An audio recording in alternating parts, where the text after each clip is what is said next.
믿음의 사람 노대라는 제목으로 하나님 말씀을 함께 나누겠습니다. 하나님은 언제나 시대별로 하나님이 찾는 사람이 있습니다. 그것은 당신을 공경하고 당신에게 예배할 줄 아는 사람을 찾습니다. 지금은 우리 예배가 매우 위기를 겪고 있습니다. 다양한 형태의 예배가 나오면서 게으르고 나태한 사람에게는 매우 합법적으로 숨어버릴 수 있는 그런 소위 비대면 예배 시대가 열렸습니다. 헌신하지 않아도, 노력하지 않아도 언제든지 예배라는 틀 속에 들어있는 그런 시대입니다. 그러나 잊지 말아야 됩니다. 예배라고 다 받아주는 것이 아닙니다. 가인의 제사는 하나님이 거부했습니다. 아벨의 제사를 받아준 줄로 믿습니다. 오늘 대면이건 비대면이건 간에 예배하는 여러분들의 예배를 하나님이 받으시는 아벨의 제사가 되기를 축복합니다. 두 번째는 영적 전쟁하는 사람을 찾습니다. 말세가 될수록 세상이 악해질수록 성령이 있으면 악령도 있습니다. 빛이 있으면 어둠도 있습니다. 강력한 악한 영들이 활동하고 다니면서 주의 나라를 방해하고 주의 일꾼들을 쓰러뜨리는 일들을 하고 있을 것입니다. 이런 악한 영들을 방치하고 무관심한다고 되는 것이 아닙니다. 맞서 싸워 나가는 용사가 필요한 줄로 믿습니다. 싸움에서는 2등이 없습니다. 패자와 승자밖에 없습니다. 승자가 되시기를 주의 이름으로 축원합니다. 그리고 싸워서 주의 나라를 세우는 일에 선하게 쓰임받기를 바랍니다. 우리가 지금 보이지 않는 바이러스와의 싸우면서 바로 전쟁은 보이지 않는 바이러스와의 전쟁이 얼마나 무섭다는 사실을 본 것처럼 영적 전쟁은 보이지 않는 세계와의 싸움이기 때문에 언제나 깨어 있어야 되고 겸손해야 되고 성령의 도우심이 필요한 줄로 믿습니다. 세 번째는 하나님은 기도하는 사람을 찾습니다. 기도를 통해서 지혜를 주시고 기도를 통해서 능력을 주시고 기도를 통해서 도와주시기 때문에 그렇습니다. 그러므로 기도하는 사람은 하나님과 함께 일하는 사람이고 기도하는 사람을 통해서 하나님이 놀랍게 그분을 사용하시는 사실을 믿으시기를 바랍니다. 우리는 지금 사도행전 12장을 몇 주째 같이 살펴보고 있습니다. 사도행전 12장은 헤롯 왕이 나옵니다. 헤롯 왕은 절대 권력을 가진 로마로부터 파송받은 이스라엘 유대 지역을 통치하는 분봉 왕으로 온 사람입니다. 그는 에돔 사람, 즉 에서 족속입니다. 혈통이 그렇게 내놓을만 것이 못되기 때문에 어떤 권력적인 기반이 약하고 지역의 유지들의 적극적인 후원이 필요한 그런 상태에 있었습니다. 유대 지역의 가장 실세인 유대인들의 환심을 사기 위해서 자신하고는 아무 상관도 없는 기독교회를 건드리고 유대인들의 가시처럼 여기는 교회를 핍박하고 그 중에 지도자를 죽이는 일에 눈길을 두고 있었습니다. 그 중에 예루살렘 교회 지도자 야고보를 붙잡아다 칼로 목을 베어 죽입니다. 죽여야 할 이유도 없고 죽일 필요도 없었습니다. 그런데 그렇게 된 이유가 어디 있었습니까? 바로 여러분 유대인들이 그걸 보고 매우 기뻐했기 때문에 그렇습니다. 이제 피맛을 본 헤롯은 이제 예루살렘 교회 최고 지도자인 베드로를 잡아왔습니다. 그리고 그를 죽여서 유대인들의 더 큰 환심과 함께 지지를 얻고 싶었던 정치적인 수단을 갖고 있었던 것입니다. 그런데 베드로를 잡고 보니까 바로 유대인들이 가장 중요하게 여기는 명절이 있었습니다.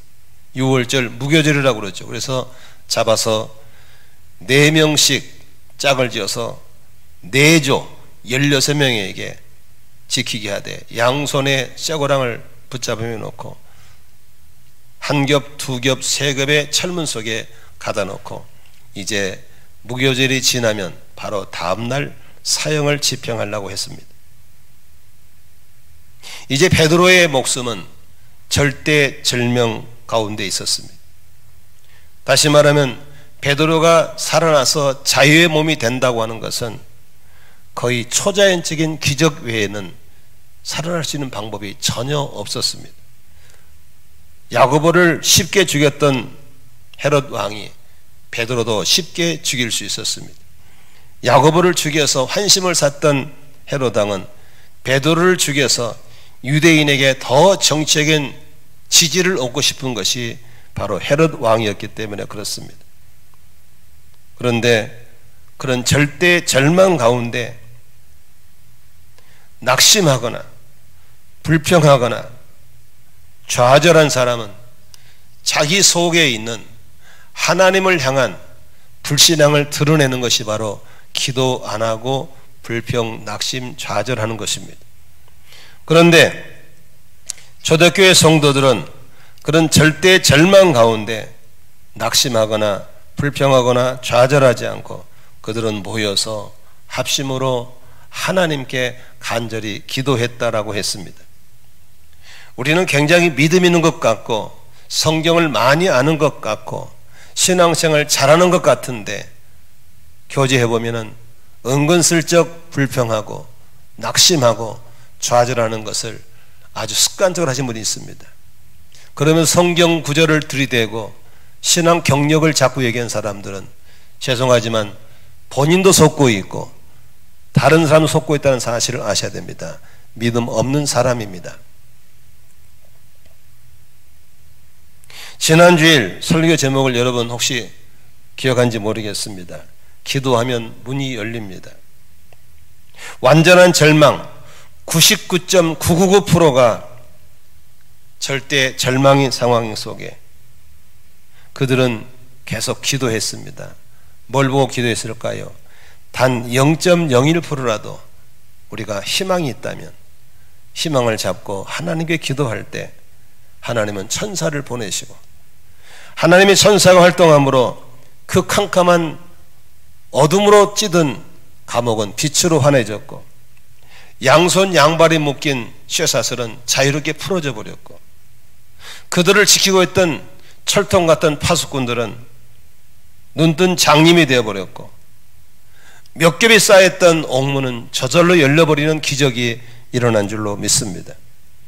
은혜가 아니면 설명이 안 되는 상황이 연출되었다고 지난주에 말씀을 드렸습니다. 그런데 오늘 여러분과 함께 나누고 싶은 얘기는 이런 얘기입니다. 어떻게 그런 역사가 일어날 수 있을까? 그냥 쉽게 하나님은 그렇게 하실 수 있어 기적이야 라고 넘어가기보다는 우리가 이런 상황이 어떻게 생겼는가를 보고 우리 상황 속에도 이런 기적들을 이런 응답들을 받았으면 좋겠다는 것입니다. 그것이 뭘까요? 어떻게 하나님 보좌가 옮기고 어떻게 우리의 기도가 하늘을 찢어내고 어떻게 천사들이 움직여서 그렇게 초자연적인 기적이 일어날 수 있을까? 성경에서 예수님은 한 가지 우리에게 답을 주고 있습니다. 그게 바로 믿음이라고 하는 것입니다. 어느 날 백부장의 하인이 병들었을 때 백부장이 예수님께 찾아왔습니다. 와서 좀 고쳐달라고. 예수님이 가시겠다고 그랬습니다. 그때 뭐라고 그럽니까? 오실 필요 없습니다. 말씀만 해주시면 낫습니다라고 믿음을 얘기할 때 뭐라고 그랬습니까? 네 믿음이 크도다. 네 믿은 대로 될지어다라고 했습니다. 그때 시간과 공간을 초월하는 그 엄청난 거리에서 주님이 백부장의 믿음을 보시고 기적을 일으키신 줄로 믿습니다. 믿음이 그렇게 했다라고 말하고 있는 것입니다. 수르보니 여인이 자기 딸이 병들어 죽어갈 때 우리 딸을 고쳐달라고 얘기합니다. 그러나 고칠 수 없는 상황이었지만 그 여인의 간절한 걸 보시고 예수님 말씀 따라 네 믿음이 네 딸을 낫게 했다고 그랬습니다. 무엇입니까? 믿음이 하나님을 움직이고 믿음이 하늘 보좌를 움직인 줄로 믿습니다. 성경은 얘기하고 있습니다. 겨자씨만한 믿음이 있어도 이 산을 들어서 저 바다에 빠치울 수 있다라고 말하고 있습니다. 믿음의 능력에 대해서 얘기하고 있는 것입니다. 그런데 오늘 우리는 어디에 본문에 주목해야 되는가? 성경에는 기적을 일으킨 기적을 일으킨 장본인들, 믿음의 사람들이 많이 있습니다. 왜냐하면 오병이어의 기적을 일으킬 때도 그 소년이 자기 손에 들고 있는 물고기 2마리와 보리개떡 5개를 올려드리는 건 분명한 믿음의 역사였습니다. 그 소년의 믿음이 있었기 때문에 5,000명이 먹고도 12가지를 남기는 기적이 일어난 줄로 믿습니다. 그렇지만 그 소년에 대해서 이름을 기록한 적 없습니다. 성경에 수가성 우물가 여인, 예수님 만나고 즉시 가서 동네가 전도했던 건 믿음의 사람입니다. 그러나 그 여인의 이름을 기록한 적 없습니다. 성경에는 당시 예수님 살는 신분상의 차이가 많기 때문에 신분이 낮거나 그렇게 하찮은 사람들은 그냥 그렇게 이름을 올리지 않습니다. 그런데 오늘 본문에 나오는 사람은 나이도 어리고 신분도 하인인데도 불구하고 이름을 정확하게 기록하고 있습니다. 사도행전은 누가 기록했죠? 의사 누가가 기록했습니다.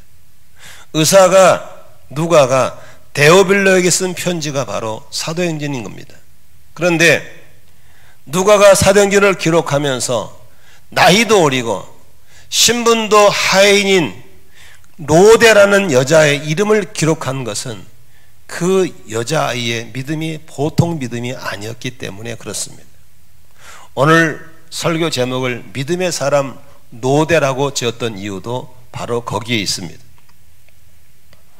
노대는 어떤 사람이었는가? 우리 12장 13절 한번 같이 읽겠습니다. 본문을 읽도록 하겠습니다. 베드로가 대문을 두드리니 노대라는 어린 요정이 맞으러 나왔다라고 했습니다. 베드로가 석방되어서 이제 찬 공기를 마시면서 정신을 차리고 보니까 그 많은 성도 집에, 그때는 다 가정교회 할 때니까 어디로 갈까를 봤을 때 마리아 집을 갔죠. 가서 문을 두드리니까 누가 나왔겠어요? 당연히 하인이 나오겠죠. 주인이 나올 수가 없죠. 하인이 나왔습니다. 바로 그 아이가 로데였습니다. 나이가 어리다고 했습니다. 그의 신분은 여종이라고 써 있습니다. 그런데 오늘 이 본문에서 이 여자아이에게 어떤 믿음이 있었기 때문에 이렇게 이름까지 기록하고 남겨둘까를 살펴보면 그 여자아이의 믿음은 한마디로 살아있는 믿음이었고, 그 여자아이의 믿음이 바로 베드로의 옥문을 열었고 베드로의 쇠사슬을 끊었고 베드로를 석방시키는 하늘 보호자를 움직이는 믿음이었다는 것입니다. 그 여인의 믿음을 한번 같이 읽도록 하겠습니다. 12장 13절 14절을 함께 읽도록 하겠습니다. 시작. 베드로가 대문을 두드리니 로데라는 어린 여종이 맞으러 나왔다. 그 여종은 베드로의 목소리를 알아듣고 너무 기뻐서 문을 열지도 않고 도로 달려 들어가서 대문 앞에 베드로가 서 있다고 말했다. 여러분, 이 짧은 구절에서 이 여자가 갖고 있는 믿음을 좀 엿볼 수가 있습니다. 대문을 두드릴 때 아직 대문도 열기 전에 목소리를 듣고 베드로란 걸 알아봤습니다. 다시 말하면 잘 보세요. 기도하면서도 누가 돌아오기를 사모했어요? 베드로가 돌아오기를 사모했던 것입니다. 베드로가 돌아올 걸 믿었던 것입니다. 절대 절망 가운데 내가 기도하고 우리가 기도하면 하나님 풀어서 보내줄 걸 믿는 믿음이 있었기 때문에 목소리만 듣고도 알아들은 줄로 믿습니다. 만일에 전혀 기대도 안 했고 전혀 상도 안 뜨면 누구세요? Who are you? 했겠죠. 그러나 그는 기도 응답을 믿었고 하나님이 어떤 상황 속에서도 풀어서 깨워서 보내줄 걸 믿었기 때문에 목소리만 듣고도 알아낸 걸 믿으시길 바랍니다. 두 번째, 너무 기뻤다 그랬습니다. 여러분, 기쁨이란 게 뭡니까?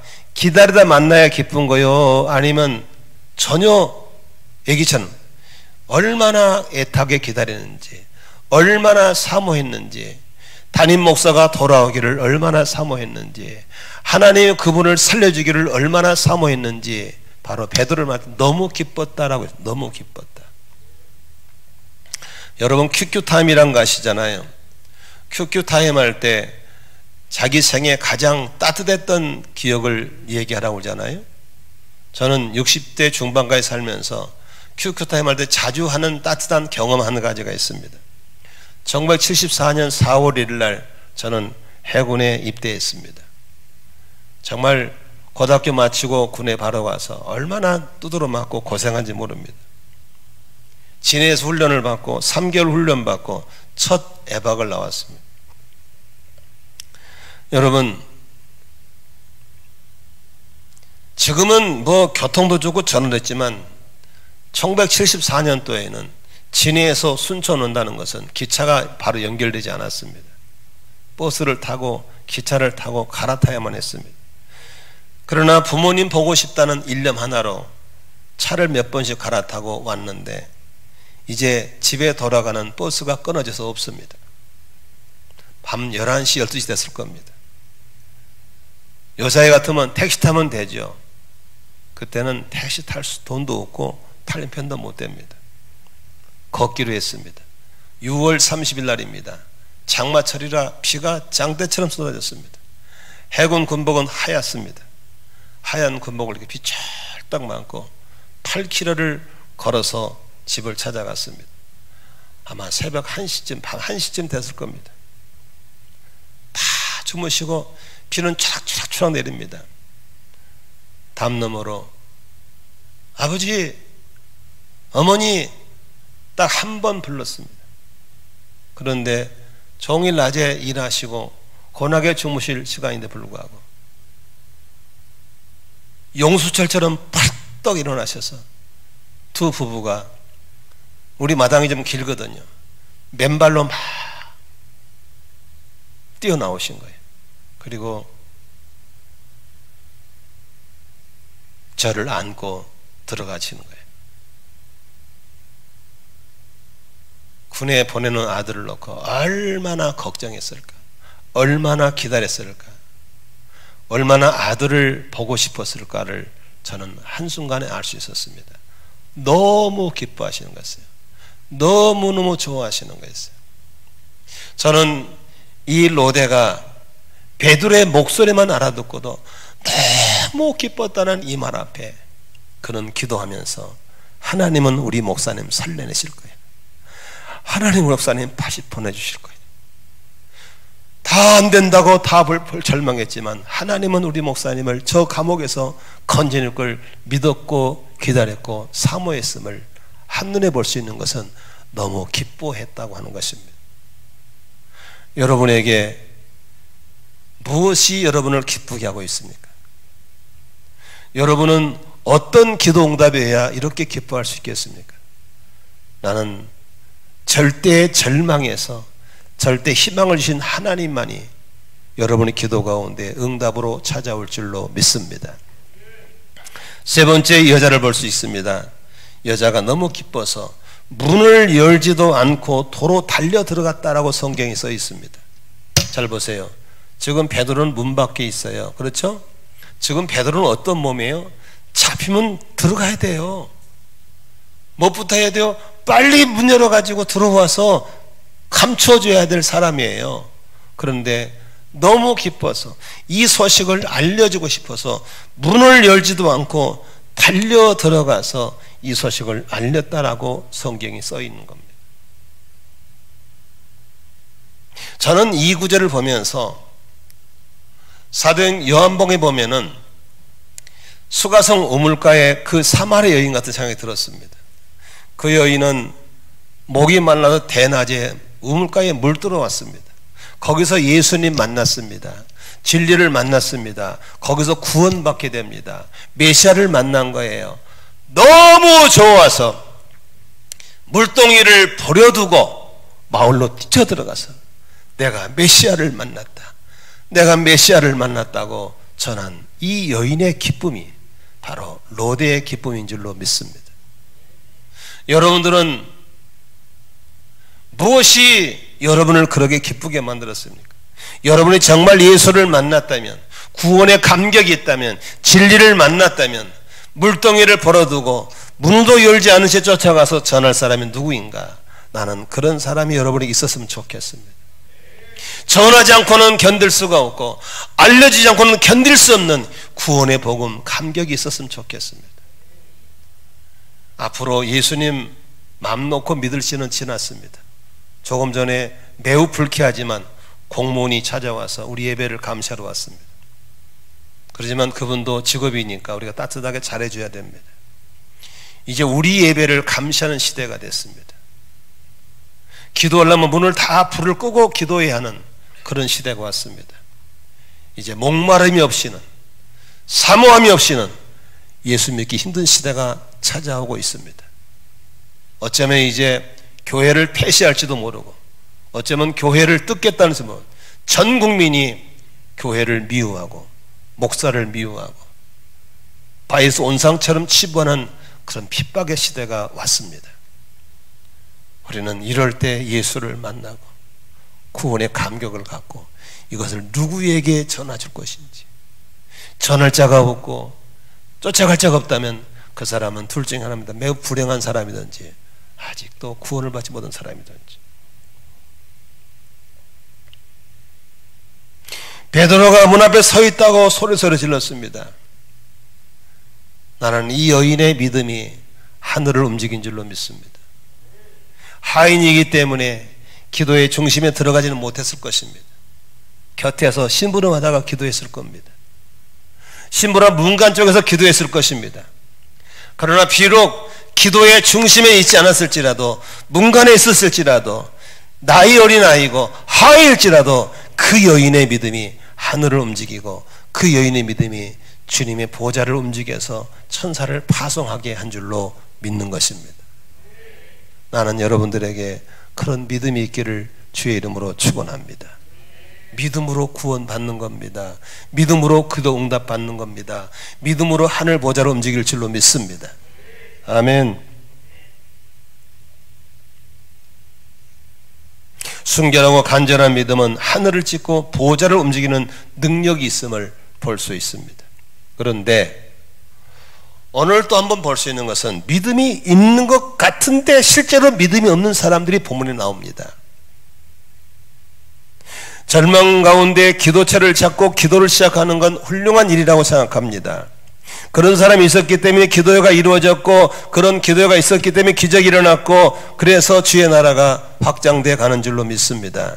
하지만 거기에 모인 사람이 몇 명인지는 알 수 없지만 모두가 알곡만은 아니었습니다. 그 가운데는 전혀 쓰레기처럼, 쭉정이처럼 주님의 마음에 감동이 되지 못한 사람도 있었음을 오늘 본문에 얘기할 수 있습니다. 15절 16절 보면 잘 나와 있습니다.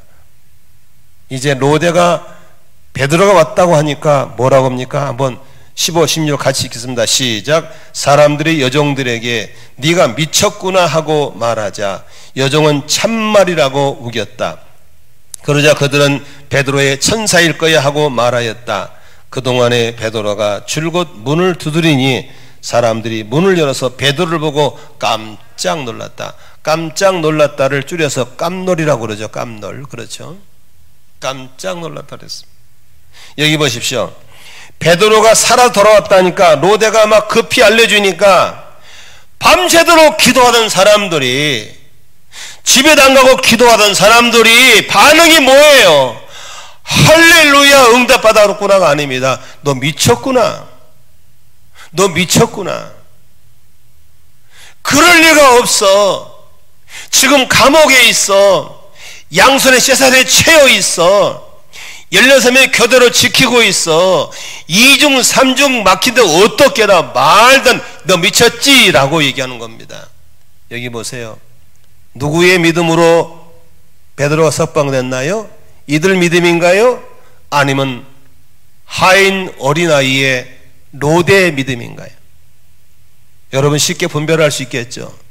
이 사람들은 믿음 있는 것 같지만 믿음이 없는 거예요. 미쳤구나는 사람을 통해서 주님이 구원한 게 아니에요. 이렇게 사모하고 목소리를 사모하고 만나보기를 기도하고 그렇게 믿고 기다렸던 그 아이의 믿음이 옥문을 열었고 기적을 일으킨 줄로 믿습니다. 너 미쳤구나라고 말한 이 사람 때문에 되는 게 아니라는 것을 아셔야 되는 겁니다. 이 여자애가 물러나지 않고 아니라고 진짜라고 그렇게 우겨댔더니 그러자 뭐라고 그래요? 그래? 네가 헛것을 봤구나. 다시 말하면 그건 베드로 천사일 거라는 말은 다시 말하면 쉬운 말로 너 허상 본 거야, 헛것 본 거야 그래요. 헛것 본 거야. 자기 놔두세요. 자는 것도 은혜입니다. 여러분 헛것 봤구나 그래서 헛것 봤구나. 다시 말하면 그들 속에는 기도하고 있으면서도 응답에 대한 기대는 0.001%도 안 하고 있었던 거예요. 그럴 리가 없다는 겁니다. 그럴 리가 없다는 겁니다. 그러면 그 뭐 하고 있는 거예요 지금 거기? 지금 뭐 하고 있는? 아니 잠 안 자고 뭐 하고 있냐고? 너 승일이 안 그러냐? 너 뭐 하고 있냐 사람들 거기서? 집에 잠이나 자빠져 자지. 뭐 올라가면 어디서 이거 하고 있냐고? 어? 응답 왔다고 그러니까 미쳤다고 그러고 헛것 봤다고 그러는 사람들한테 뭐 하고 있냐고 말이. 이걸 보고 종교인들 이걸 보고 종교인들이라고 하는 거예요.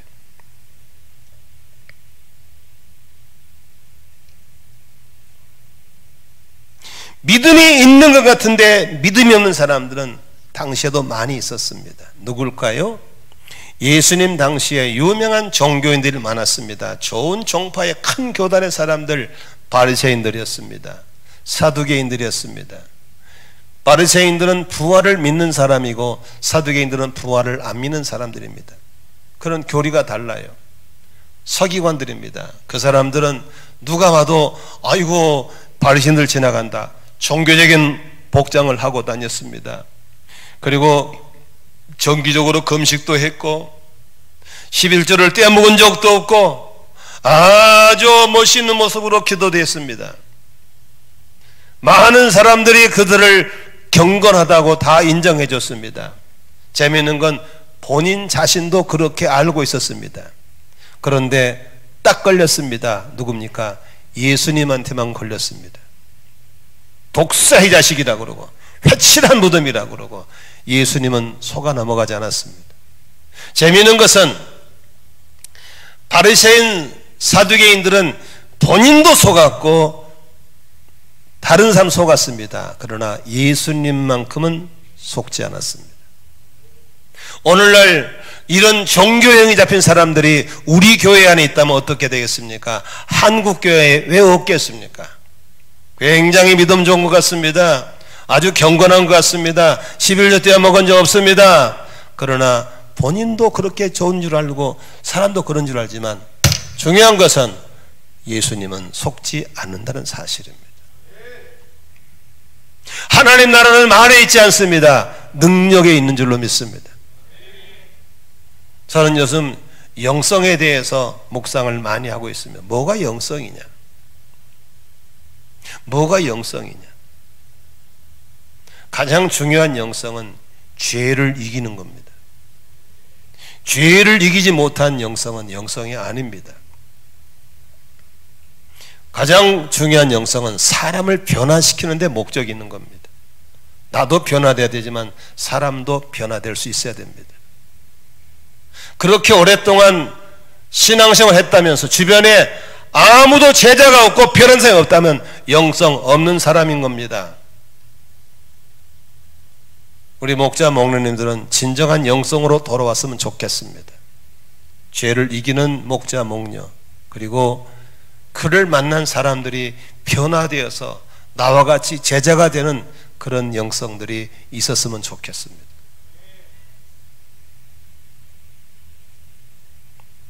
믿음이 있는 것 같은데 믿음 없는 사람들은 지금 시대도 있습니다. 제가 재미있는 얘기 하나 할 테니 잘 들어보세요.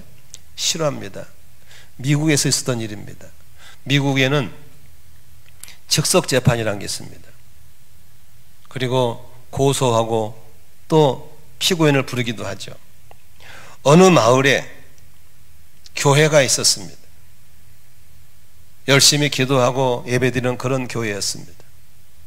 그런데 그 마을에 술집이 생겼습니다. 술집이 부흥되기 시작합니다. 그러면서 매일 밤 술 먹고 춤추고 싸우고 시끄럽고 그렇습니다. 술집이 잘 돼요.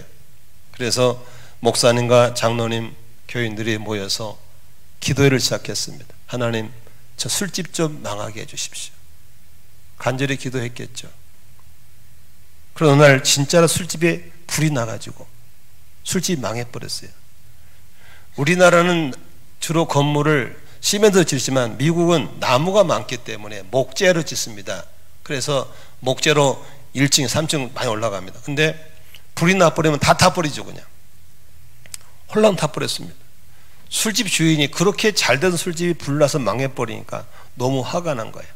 그래서 씩씩거리고 있는데 들려온 정보에 의하면 동네 교회 목사님에서 거기에서 기도해서 그랬다는 말을 들었습니다. 그래서 분풀이할 겸해서 고소를 했습니다. 고소할 때 뭐라고 했냐면 교회가 술집이 불타서 망이라고 기도했기 때문에 교회가 보상하라는 겁니다. 당연히 고소가 왔으니까 판사가 피고인을 불렀겠죠. 누구를 불렀겠습니까? 목사님과 장로님들을 불렀습니다. 신문을 하는 겁니다.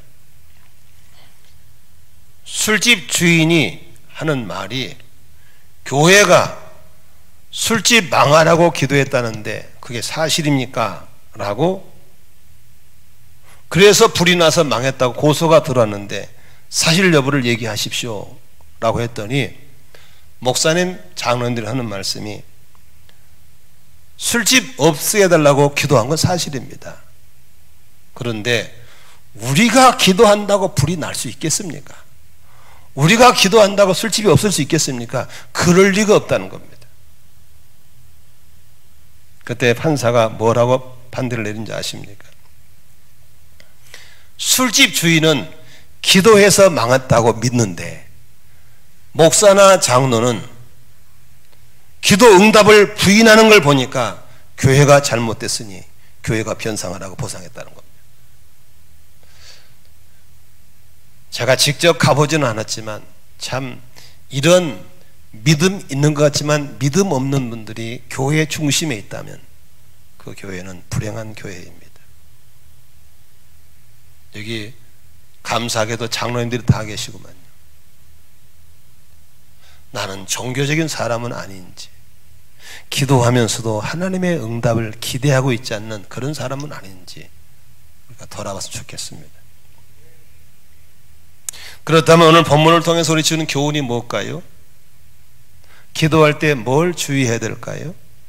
기도는 응답인데 응답받기 원하시면 아멘 하십시다. 첫째로 기도는 자신의 무능을 철저하게 인정할 때 기도하는 겁니다. 나의 능력이 0%일 때 하나님의 능력은 100%가 되는 겁니다. 나의 능력이 10%가 될 때 하나님의 의지하는 건 90%밖에 안 되는 겁니다. 나의 한계를 철저하게 인정할 때부터 기도하는 은혜가 시작될 줄로 믿습니다. 여러분, 코로나가 재난이라고 믿으십니까? 그 재난을 우리 힘으로 막을 수 있나요? 여러분 통장에 남아있는 잔고가 이기게 해줄 수 있나요? 여러분 남아있는 체력이 이기게 해줄 수 있나요? 복지 외치는 정치인들이 코로나를 이기게 할 수 있다 생각합니까? 아닙니다. 전혀 아닙니다. 저는 지난주에 리부트라는 책을 접했습니다. 그리고 언컨택트라는 책을 접했습니다. 기독교 서적이 아닙니다. 그 책을 접하고 나서 이건 청년들이 봐야 되는데 라는 생각이 들어서 우리 청년들 명단을 놓고 봤는데 이걸 소화해낼 청년이 눈에 띄지 않았습니다. 슬펐습니다. 그래서 한 청년이 생각나길래 그 청년에게 삶의 촉을 소개했더니 그 친구가 바로 문자가 왔습니다. 목사님, 언컨택트는 지금 읽고 있습니다. 리부트를 속여서 감사합니다. 목사님 대박. 내가 그래서 너는 진짜 대박이다. 한 청년은 전화가 왔습니다. 이런 책도 있어요? 목사님 소개했으니까 볼게요. 보고 피드백 주라. 다시 말하면 리부트라는 책이라든지 언컨택트라는 책은 이런 겁니다. 그동안의 지구는 말이죠, 한 부분에서 늘 사고가 나기 때문에 메꾸고 갔어요. 그런데 이 코로나는 그게 아닙니다. 75억이 다 걸려버린 거예요. 239억이 다 걸린 거예요. 지구가 통째로 바뀌어버려요. 통째로 바뀌어버렸기 때문에 BC, AC로 바꿀 정도로 세계 역사가 바뀌어버린 거예요. 다시 말하면 이 또한 지나가리가 아니에요. 이제 예전은 안 돌아오는 거예요. 갚버린 거예요. 없는 거예요. 그런데 우리는 여전히 앉아서 이 또한 지나가라고 옛날 추상하고 있으면 죽는 거예요. 살아남을 수가 없는 거예요. 그것을 단호하게 얘기한 책이 바로 그 책들인 거거든요. 그런데 그런 책을 보고 앞서 질러가는 청년들이 안 보이는 것이 안타까웠어요. 보수 좋지요. 실력 없는 보수는 깡보수예요. 지금 코로나 지나고 난다 치자 더 큰 재앙이 뭔지 아시죠? 경제입니다. 어마어마한 경제 대란이 오고 있습니다. 경제 대란이 지나면 괜찮을 것 같아요. 기후입니다. 지구가 견디질 못할 만큼 지구에 위기가 왔습니다. 지금 샌프란시스코의 온도가 몇 도인지 아십니까? 우리 몸이 37도죠. 41도입니다. 사람이 살 수가 없습니다. 이런 어마어마한 위기 앞에 통장의 잔고가 나의 체력이 있다고 생각하면 못하는 거예요. 지금은 하나님이 우리를 불쌍히 여기셔야 돼요. 하나님의 은혜를 주셔야 돼요. 이런 경제 대란, 바이러스 대란, 기후 대란 앞에 우리가 살아갈 수가 없는 거예요. 근다가 죽어버려 죽을 수도 없는 거예요. 하나님의 은혜가 필요한 겁니다. 이런 어마어마한 대란을 읽어낼 수 있고 나의 무능을 인정한다면 우리는 기도해야 될 줄로 믿습니다. 두 번째, 기도할 때 뭘 배워야 됩니까? 기도는 충원부원하면 안 되는 겁니다. 마태복음 6장 7절에 너희가 기도할 때 이방사람처럼 빈말을 되풀이하지 말아라. 이 빈말은 개역개정 성경의 충원부원입니다. 그들은 말을 많이 하여 들으실 생각한다. 아닙니다. 말을 많이 한다고 기도 들어진 게 아닙니다. 영양가 없는 기도 많이 하지 말고 핵심 있는 기도 해야 될 줄로 믿습니다. 세 번째, 기도할 때 의심하면 안 됩니다. 야고보 1장 5절 8절 너희 중에 누구든지 지혜가 부족하거든 후히 죽고 있지는 하나님께 구하라 그럼 주시리라. 오직 믿음으로 구하고 조금 더 의심하지 말라고 했습니다. 의심하면 안 됩니다. 믿고 기도해야 합니다. 저는 상고 출신입니다. 재미있는 것은 우리 집에 손님을 초청해서 우리 장로님이 저희 기도할 때 하나님의 목사님 가정에 30배, 60배, 100배 그러면요 저는 숫자를 계산해 버립니다. 왜? 그대 줄 걸 믿기 때문에 그렇습니다. 내가 10,000원을 들여서 대접했다 그러면 60배면 60만 원입니다. 주님 60만의 복이 올 줄로 믿습니다. 저는 그런 사람입니다. 빈말하면 안 됩니다. 하나님 장로님에게 10,000배 복을 주시옵소서. 그러면 저는 10,000배를 계산하는 겁니다. 왜? 의심하면 우리는 그냥 그렇게 책임 못 질 말을 함부로 하면 안 되는 겁니다. 의심하면 안 됩니다. 믿고 구한 건 받은 줄로 믿는 믿음이 있어야 하늘 보좌를 움직일 줄로 믿습니다. 이 로데는 믿었어요. 갇혔어도 묶였어도 기도하면 하나님이 열어줄 걸 믿었어요. 그래서 목소리만 듣고도 좋아했고 만나서 너무 기뻤고 좋아했던 거예요. 그러나 그 사람들은, 다른 사람들은 안 믿었어요. 미쳤다고 그랬어요. 헛걸음 온다고 그랬어요. 우리 속에 이런 의심하지 않은 믿음이 있기를 주의 이름으로 축원합니다.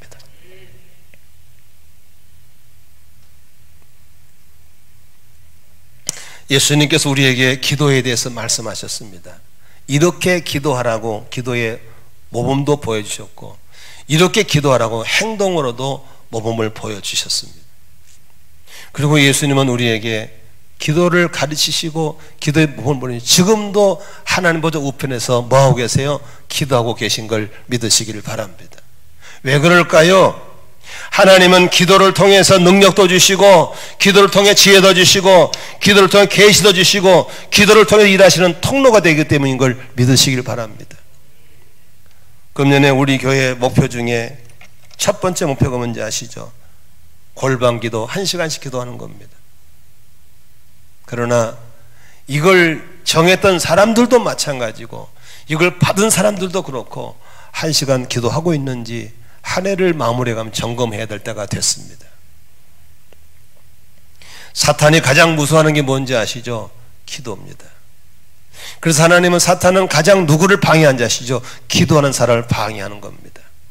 왜? 기도줄만 끊어버리면 마귀가 마음대로 할 수 있거든요. 그러나 기도줄을 못 끊으면 마귀가 마음대로 할 수 없기 때문에 기도만 시작하면 영적 전쟁이 시작되는 겁니다. 대부분의 사람들이 속고 또 속고 있습니다. 사탄의 전략에 넘어가 버린 겁니다. 기도줄 놓지 않기를 주의 이름으로 축원합니다. 골방에 들어가기를 바랍니다. 예수님이 가르친 대로 기도하시기 바랍니다. 절대 신뢰해야 됩니다. 자신의 한계를 빨리 인정해야 됩니다. 그리고 의심하지 않고 기도해야 될 줄로 믿습니다. 지금 우리나라는 정말 기도가 필요할 때입니다. 코로나가 재난이라고 하면서도 자꾸 정치적으로 경제적으로 풀어가려고 합니다. 안 됩니다. 우리가 역대하 7장 14절처럼 믿음 있는 우리가 먼저 낮아지고 회개하고 예배를 회복하며 기도할 때 하늘문을 열어주시고 전염병 막아주시고 메뚜기 끊어질 줄로 믿습니다. 이번 주에 9월 여리고 기도회입니다. 다양한 방법으로 기도할 수 있습니다. 여러분 함께 기도를 모아주시기를 축복합니다. 지금 성적으로 갈수록 타락해가고 있고 매스컴에 도배하고 있는 게 성적인 범죄입니다. 그만큼 음란행위 극성을 부리고 있고 성적인 타락이 극성에 부르고 있습니다. 그러면 교회가 그건 틀렸다고, 그러면 안 된다고 얘기해야 되는데 소위 인권이란 포장지를 가지고 와서 못하게 만들려고 포괄적 차별금지법을 입법화 시켜놨습니다. 통과되면 끝입니다. 이제 장로님이 아들이 남자를 데리고 와서 아버지 며느리 인사 받으세요. 받을 수 있겠습니까? 딸이 여자를 데리고 와서 아버지 사이 인사 받으세요. 받을 수 있겠습니까? 그걸 그러면 안 된다고 얘기하는 것을 못하게 하는 이 법, 우리는 막아야 될 줄로 믿습니다. 통과되면 안 됩니다. 우리는 힘이 없습니다. 기도해서 막아야 될 줄로 믿습니다. 이제 코로나 시대가 들어가면서 곳곳에 경제적인 어려움이 오기 시작하고 있을 겁니다. 이 어려운 왕국에 내년에 예산을 보니까 51조를 더 증액하더라고요. 아니 돈벌이가 없는데 세금을 그만큼 더 걷겠다는 소리는 어떻게 하는 소리입니까? 이제 버는 거 다 갖다 바쳐야 되는 시대가 오는 겁니다. 줄줄이 가게 문 닫고 어려울 때가 올 텐데 어떻게 이겨낼 수 있겠습니까? 이 재난 기도로 막아야 될 줄로 믿습니다. 나라 위해서 기도하고 지도자들 기도하고 한국교회가 이렇게 매를 맞으면서도 정신을 차려야 할 것은 더 회개하고 낮아지고 자신을 돌보는 기회를 가져야 될 줄로 믿습니다. 저는 그래서 선포하는 겁니다.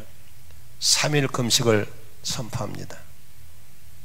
3일이 힘드시면 하루에 3끼씩 9끼를 나눠서라도 금식에 동참하시고, 그래서 여러분의 그 믿음의 기도가 변방에 있는 노대의 기도가 하늘을 움직였던 것처럼 우리의 기도가 모아지면 우리를 불쌍히 여겨주시고 위기가 위에서 준 기회가 될 것이고 하나님이 반드시 피난처가 되어주시고 하나님이 공급자가 되어주시고 이 광야에서 살아남게 할 줄로 믿습니다. 우리 모두 기도에 참여하시고 또 기도권을 잡으시고 변방에 있는 노대의 여자의 신분 낮은 여자의 어린아이 여자가 바로 베드로를 석방시켰다는 사실을 오늘 본문에 볼 수 있지 않습니까? 우리 기도하면 문이 열립니다. 할렐루야. 믿음의 사람 노대를 본받아서 우리 함께 기도할 수 있기를 주의 이름으로 축원합니다. 기도하는 사람이 이 시대의 희망입니다. 하나님이 찾는 사람 되시기를 주의 이름으로 축원합니다.